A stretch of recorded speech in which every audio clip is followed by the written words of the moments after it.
Every autumn Sunday, football's bone-shattering hits unhinge NFL players across the country. Over the past several years, the National Football League has been shaken by the controversy over the long-term impact of concussions. In a surprise announcement, star 49ers linebacker Chris Borland says he's retiring from the NFL after just one season. Around training camp, there was an incident, just a mild concussion, and it kind of changed the way I viewed the risks to the game. The mounting evidence and these anecdotes of guys who went through hell. By the end of the year, I had a good idea of what I was going to do. For 99.9% of people in America, football is just entertainment.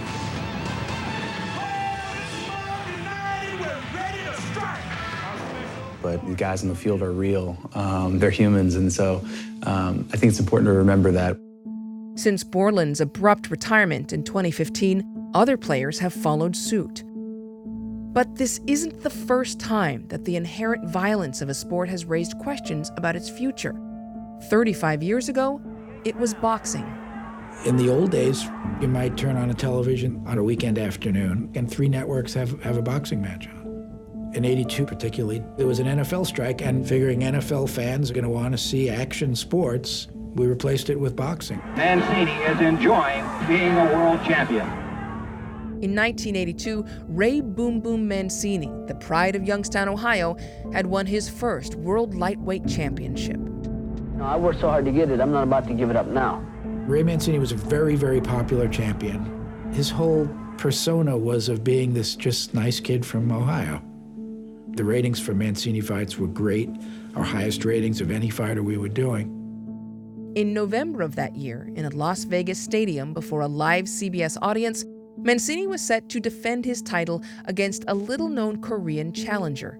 Fighting out of Seoul, Korea, weighing 134 and 1/4 pounds, here is duk-koo Kim. We had never heard of duk-koo Kim before that, but we would look at film, videotape, whatever we could get of him fighting, and we knew he was a very tough guy. We didn't want a guy who was going to run. We wanted somebody who would stand there and exchange, and that was Kim's style. Kim built a coffin, and he put it next to his bed, and he told his people, either Mancini's coming home in that or I'm going home in that. Put on the lampshade, kill or be killed. To him, it was a live or die situation. It was a brutal fight. In fact, Kim was the aggressor more than Ray for most of the fight, but there was never a point where you thought one guy was beating the other guy to the point where a referee should have stopped him. Duk-koo Kim. You may not have heard of him before. You will remember him today, win or lose. I was hitting him with shots, but he was still moving, making me miss, too. He still had the wherewithal to move his body, slip, bob, and weave. You can't stop a fight when a guy has the wherewithal to do that. Number 1 in the world. And there is 21-year-old champion Ray Boom Boom Mancini.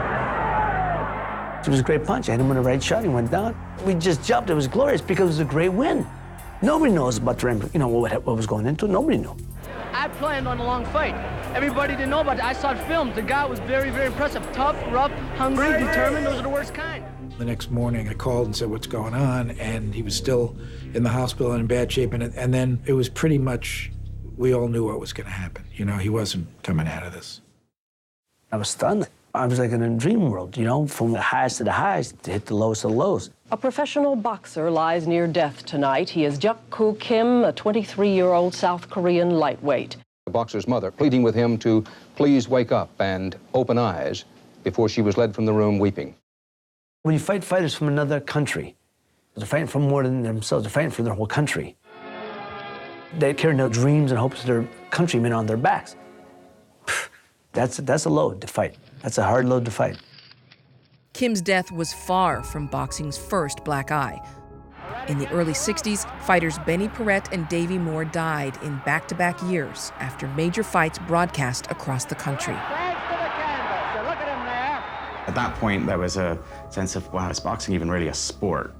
In the mid-70s, you have the sense of impropriety that has been an aspect of boxing's DNA for many decades.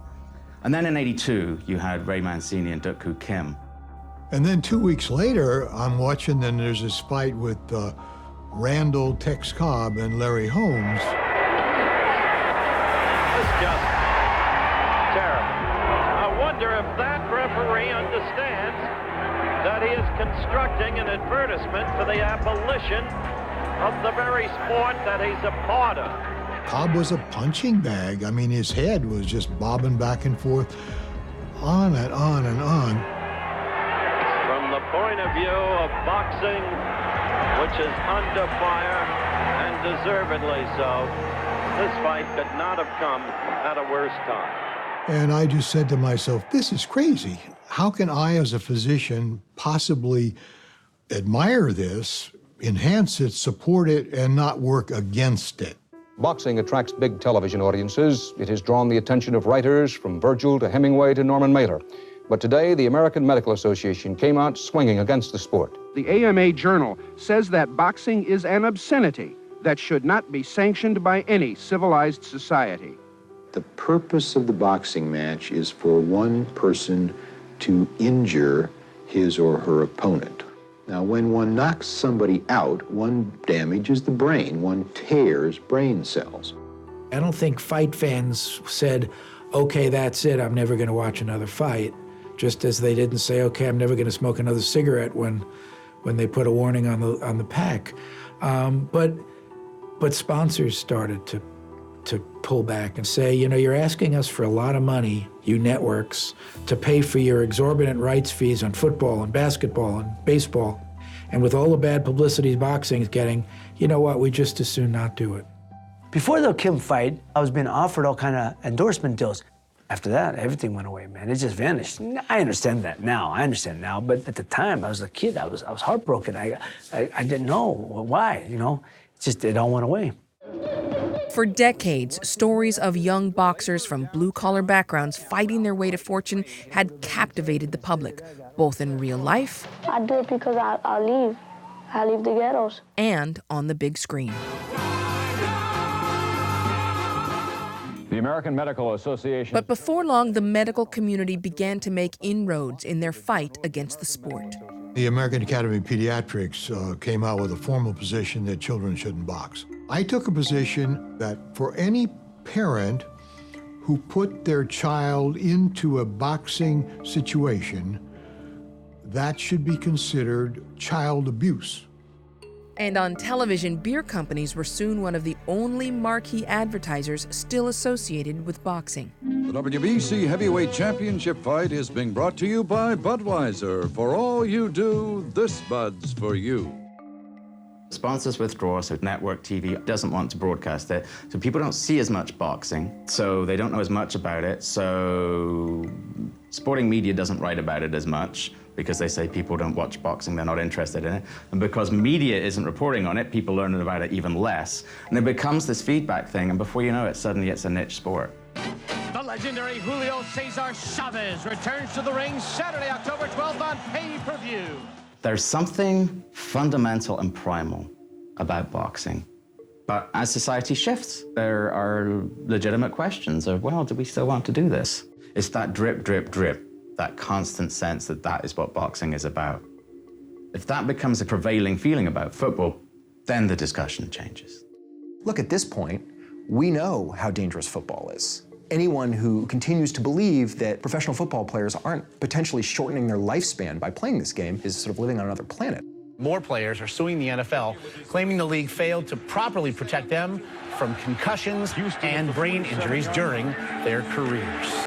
Faced with medical evidence about the health risks posed by the game, the NFL has started making payments to retired players who have suffered brain trauma, payments that could total as much as $1 billion. If there's a way to do it better. The league has also promoted its efforts at making the game safer. Changes were made to the kickoff this year, important changes. All aimed at addressing the criticism of a sport with more money and power than any in American history. You now make about $10 billion a year in gross revenue. You said that by 2027, you would like to see $25 billion. We don't want to become complacent. The NFL has a big issue in the concussion, the head injury situation. Huge issue. But there is an entity called the National Football League. There's a controlling entity, there's a managing entity. Football has the NFL to solve its problems, or to at least attempt to solve its problems. It has a PR machine to tell the public that we're working on this. Boxing was controlled by promoters and the networks back in the day. So there was no such thing as boxing. It had no ability to defend itself because there's no organization. And that might have been one of the biggest problems they had. The future of football is playing out on local fields around the country, where flag football is gaining popularity after news stories about concussions in high school players. There is certainly a double standard. I mean, if you support football in the sense that you watch it and then turn around and don't allow your child to play it, the question is kind of like, by watching it, are you necessarily condoning it? It's so ingrained in our culture that it does take a kind of real act of protest and resistance to turn away from it. Over 3 decades have passed since the Kim-Mancini fight stoked medical concerns about boxing. Then, in 1 week, in July 2019, Max, I'm gonna stop it. Max, you're getting hit too much. 2 boxers died from injuries suffered in the ring. But compared to the swiftness with which boxing was relegated to the sidelines of American life, football still holds its appeal. If somebody were to die during an NFL game, being broadcast live, the massive social media response, would that cause a greater, perhaps long-term response? Or would it mean that everyone went through the cycle of grief and outrage in a couple of days until Kim Kardashian did something else? I don't know. I'm very curious to see what happens in society over the next decade or two.